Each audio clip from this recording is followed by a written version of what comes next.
வணக்கம் நேயர்களே, இந்த தொகுப்புல என்ன விஷயம் சம்பந்தமா பார்க்க போறோம்னு சொல்லி சொன்னால், நாடாளுமன்ற உறுப்பினராக இருக்கின்ற அர்ச்சுனா அவர்களுடைய உரை என்றது சர்ச்சையை ஏற்படுத்தி இருக்கிறதா, அல்லது அவர் தமிழ் மக்களுடைய விடுதலை சார்ந்து பேசுகிறாரா, அல்லது விடுதலை புலிகளுடைய கொள்கைகள் சம்பந்தமாக பேசுகிறாரா, அல்லது விகாரைகள் தொடர்பாக அமைக்கப்படுகின்ற விஷயம் தொடர்பாகவெல்லாம் அவர் பேசியிருக்கிறார்.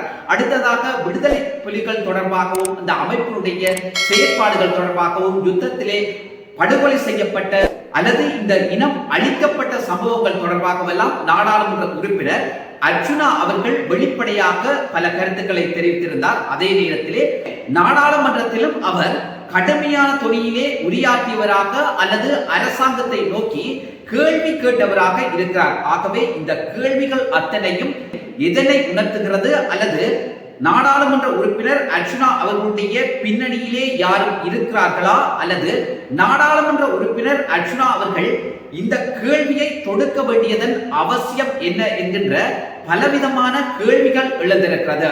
நிச்சயமாக உங்களுக்கு தெரியும், நாடாளுமன்ற உறுப்பினர் அர்ச்சுனா அவர்கள் சர்ச்சையை ஏற்படுத்துகின்ற வகையிலே அல்லது அரசாங்கத்திற்கு கோபத்தை ஏற்படுத்துகின்ற வகையிலே அல்லது தான் ரெண்டிங் ஆகின்ற வகையிலே பலவிதமான கருத்துக்களை அவர் தொடர்ச்சியாக வெளியிட்டு வருவதை அவதானிக்கக்கூடியதாக இருக்கிறது. இந்த நேரத்திலே அவருடைய கருத்துக்கள் தமிழ் தேசியம் சார்ந்ததாகவும் மக்களுடைய பிரச்சனை சார்ந்ததாகவும் அல்லது இந்த இனம் அழிக்கப்பட்டது சார்ந்ததாகவும் விடுதலை புலிகள் சார்ந்ததாகவும் என்று பலவிதமான கருத்துக்களை அவர் வெளியிட்டதையும் அவதானிக்கக்கூடியதாக இருந்தது. இந்த இடத்திலே ஒரு விஷயத்தை நான் சொல்ல மறந்துறேன் சொன்னால், தன்னுடைய சொந்த பிரச்சனை தொடர்பாகவும் தன்னுடைய பாதுகாப்பு தொடர்பாகவும் அவர் நாடாளுமன்றத்திலே குரல் கொடுத்திருந்தார். அதயத்திலே நாடாளுமன்றத்திலே சபாநாயகர் அவர்கள் எச்சரிக்கையை விடுத்ததையும் அவதானிக்கக்கூடியதாக இருந்தது. சரி, இன்றைக்கு இலங்கை வரலாற்றிலே பல தமிழ் நாடாளுமன்ற உறுப்பினர்கள் இருந்தும் அவர்கள் பேசாத பல விடயங்களை பேசுபவராக நாடாளுமன்ற உறுப்பினர் அர்ச்சுனா அவர்கள் இருந்து வருகிறார். ஆனால் இவருடைய பேச்சு அல்லது இந்த கருத்து எதை உணர்த்துகிறது என்கின்ற கேள்வி நிச்சயமாக எழுந்திருக்கிறது. He has asked that we have never apologized for bombing the Dalada Maligava. Unfortunately, at that time I was 7 years old, and now on behalf of the Northern Province people, if that is made by the LTT and if they are representing us, we sincerely apologize for the wrongdoing of Dalada Maligava bombing if that they have done it. Unfortunately, since 1983, we are facing systemized discrimination in this country, and that is the only reason that the Tamil people have forced to take the arms in the hand. But unfortunately, at this moment, we don't want to talk about the past. We want to move forward. So therefore, we would like to ask the government and the opposite parties to stop talking these ethnic issues, and let's move forward as a one country. நேற்றைய தினம் நாடாளுமன்றத்திலே உரையாற்றிய நாடாளுமன்ற உறுப்பினர் அர்ச்சுனா அவர்கள் தலதா மாளிகை குண்டுவெடிப்பு தொடர்பாக தன்னுடைய கருத்தை வெளியிட்டிருந்தார். குறிப்பாக அவர் ஒரு விஷயத்தை சொல்றார். தனக்கு 7 வயதாக இருக்கின்ற காலத்திலே தலதா மாளிகையில் குண்டுவெடிப்பு இடம்பெற்றதாகவும் அந்த குண்டுவெடிப்பு விடுதலை புலிகளால் மேற்கொள்ளப்பட்டிருந்தால், அதுவும் அவர்கள் தமிழ் மக்களை பிரதிநிதித்துவப்படுத்துகின்ற அமைப்பாக இருக்குமாக இருந்தால், அந்த தாக்குதலுக்கு தான் மன்னிப்பு கேட்பதாக பகிரங்கமாக நாடாளுமன்றத்திலே அறிவிப்பொன்றை விடுத்திருக்கிறார் நாடாளுமன்ற உறுப்பினர் அர்ச்சுனா அவர்கள். ஆனால் இது எந்த வகையிலே பொருத்தமானது, ஏன் இந்த கருத்து வெளியிடப்பட்டது என்கின்ற சம்பவம் தொடர்பாக பார்க்க வேண்டிய தேவை இருக்கிறது. இது நான் சொல்லுகின்ற விஷயம் இல்ல, இது பலரால் எழுப்பப்படுகின்ற ஒரு கேள்வியாக இருக்கிறது. பலர் என்னை தொடர்பு கொண்டு இந்த விஷயத்தை நிச்சயமாக ஒரு தெளிவுபடுத்துமாறு கூறியிருந்தார்கள். அதற்கு அமைவாகவே நான் இந்த விஷயத்தை இதுல குறிப்பிடுறேன்.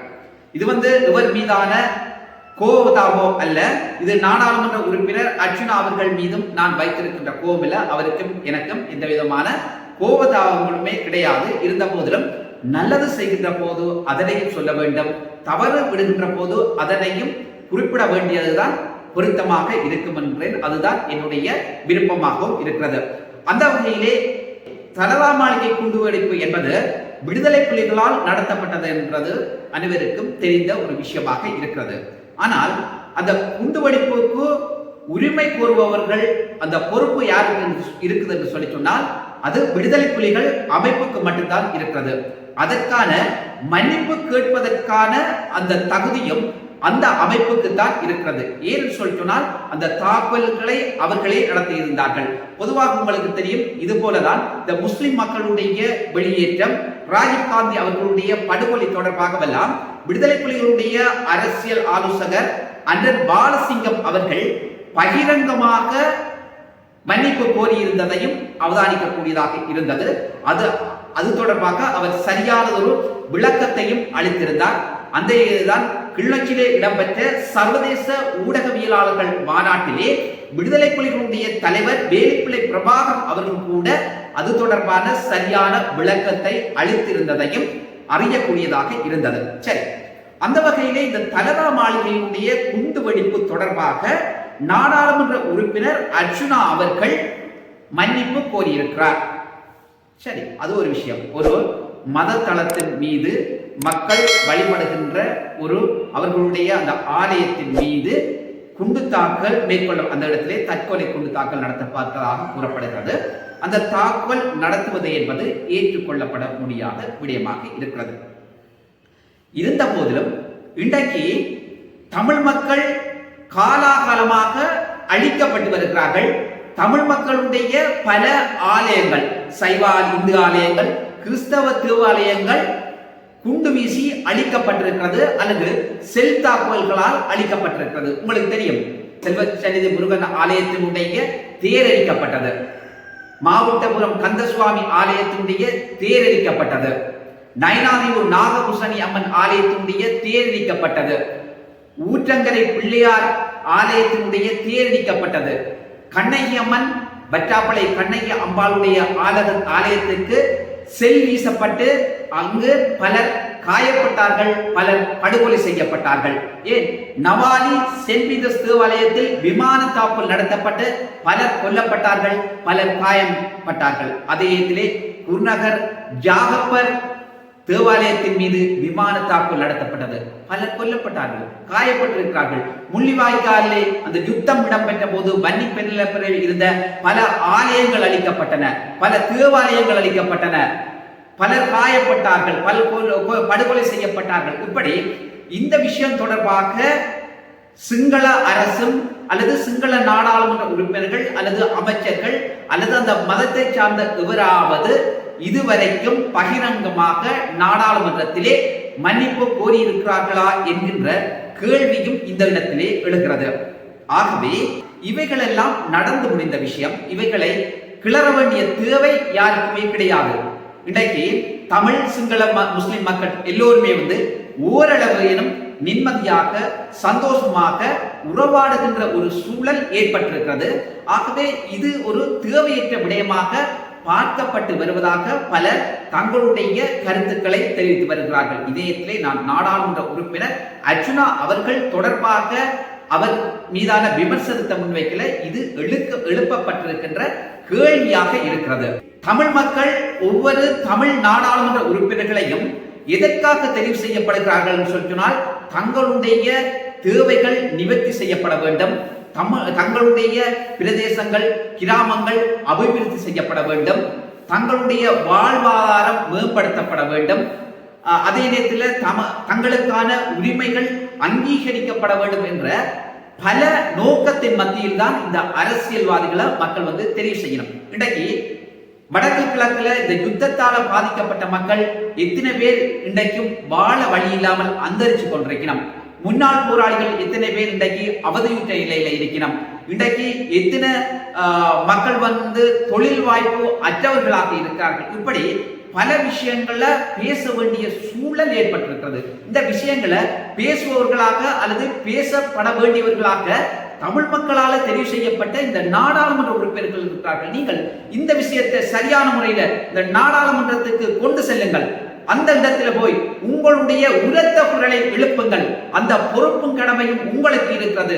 அதற்காகத்தான் மக்கள் உங்களை தெரிவு செய்திருக்கிறார்கள். ஆகவே இத்தனை விஷயங்களை விடுத்து மீண்டும் இந்த தலதா மாளிகை விவகாரங்களை எடுத்திருப்பது என்பது நிச்சயமாக ஏற்றுக்கொள்ளப்பட முடியாத ஒரு விஷயமாக இருக்கிறது. அந்த இடத்துல கபீர் காஷிம் அவர்கள் எழுப்பிய கேள்விக்குத்தான் நாடாளுமன்ற உறுப்பினர்கள் இந்த விஷயத்தை சொல்லியிருக்கிறார். அவர் சொல்லியிருந்தார், தலதா மாளிகைக்கு ஏற்கனவே ஜேஇபி குண்டு வைத்தது என்கிற விஷயத்தை சொல்லியிருந்தார். அதே இடத்திலே யாழ்ப்பாணம் நூலகம் எரிப்பு தொடர்பாக அந்த கேள்வியையும் அவர் எழுப்பியிருந்தார். ஆகவே இது அவர்களுடைய பிரச்சனை, எங்களுடைய பிரச்சனை இதுவல்ல. இன்றைக்கு எங்களோட மக்களுக்கு பல பிரச்சனைகள் இருக்கு. ஆகவே நாடாளுமன்ற உறுப்பினர் அர்ச்சுனா அவர்கள் இந்த விஷயங்கள்ல சற்று அவதானத்துடன் பொறுமையாக பேச வேண்டியது அவருடைய பாரிய பொறுப்பாக இருக்கிறது என்றது என்னுடைய தயவான வேண்டுகோளாகவும் இருக்கிறது. இலங்கை அரசாங்கத்தை பொறுத்தவரையில சில விஷயங்கள் தான் மக்களுக்கு தெரிந்தவையாக இருக்கிறது. குறிப்பாக இந்த தலதா மாளிகை தொடர்பிலே இந்த விஷயம் பேசப்பட்டதால நான் இந்த விஷயத்தை சொல்றேன். இன்றைக்கு கன்னியா வெண்ணீரூற்று, நீராவியடி பிள்ளையார் ஆலயம், அதே போன்று குருந்தூர் மலை, வெடுக்குநாரி மலை, இது போன்ற ஆலயங்களுடைய அபகரிப்பு தான் அல்லது அந்த ஆலயங்கள் தொல்லியல் என்கின்ற போர்வையிலே பௌத்த மயமாக்கப்பட்டு வருகின்ற விஷயம்தான் இன்னைக்கு எங்களுடைய தமிழ் மக்களுக்கும் சர்வதேசத்துக்கும் அல்லது இந்த சிங்கள அரசாங்கத்துக்கும் தெரியக்கூடியதாக இருக்கிறது. இது தவிர மறைமுகமாக எத்தனை ஆலயங்கள் இன்றைக்கு அபகரிக்கப்பட்டிருக்கிறது, எத்தனை ஆலயங்கள்ல இன்றைக்கு பௌத்த விகாரிகள் முளைக்கப்பட்டிருக்கிறது என்ற விஷயம் பலருக்கு தெரியாத வண்ணம் இருக்கிறது. இன்றைக்கு கிழக்கு மாகாணத்தில் ஊர்கள் எரிக்கப்பட்டது, அவர்களுடைய உடைமைகள் எரிக்கப்பட்டது. குறிப்பாக உங்களுக்கு தெரியும் மகளடுத்தீவு படுகொலை, அதே போன்று வீரமுன படுகொலை, திராய்க்கேணி படுகொலை, பந்தார்மூல படுகொலை, பெரிகல் படுகொலை, ஒதியமட படுகொலை, இப்படி பல படுகொலைகள் இடம்பெற்றது. அதை விட துயரமான படுகொலை தான் இறுதி யுத்தத்திலே முள்ளிவாய்க்கால் படுகொலை. ஆகவே இந்த படுகொலைகளை அல்லது ஏற்றுக்கொள்றதுக்கு இந்த அரசாங்கம் தயாரா அல்லது தற்போதைய அரசாங்கம் தயாரா என்கின்ற கேள்வியும் எழுந்திருக்கிறது. நிச்சயமாக இதற்கான பதில் இல்லை என்றுதான் சொல்லணும். ஏன்னு சொல்லி சொன்னால் இன்றைக்கு இனப்படுகொலையை மேற்கொண்டவர்களை அங்கீகரிக்கிறதுக்கு அல்லது அதை ஏற்றுக்கொள்றதுக்கும் இந்த அரசாங்கம் ஒருபோதும் தயாராக இல்லை. அது எங்களுடைய நாட்டினுடைய ஜனாதிபதி உட்பட. ஆகவே இந்த நிலையில இந்த தலதா மாளிகை தொடர்பான எந்த ஒரு விஷயத்தையும் முன்வைக்கிறதோ அல்லது பேசுவதோ என்றது நிச்சயமாக ஏற்றுக்கொள்ளப்படக்கூடியதும் இல்லை. அதை தமிழ் மக்கள் ஒருபோதும் விரும்ப போவதும் இல்லை. ஆனால் எங்களுடைய மக்களுடைய வாழ்வாதாரத்தை மேம்படுத்தி இலங்கையில சகலரும் ஒற்றுமையாக வாழ வேண்டும் என்பதுதான் மக்களுடைய வேண்டுகோளாக இருக்கிறது.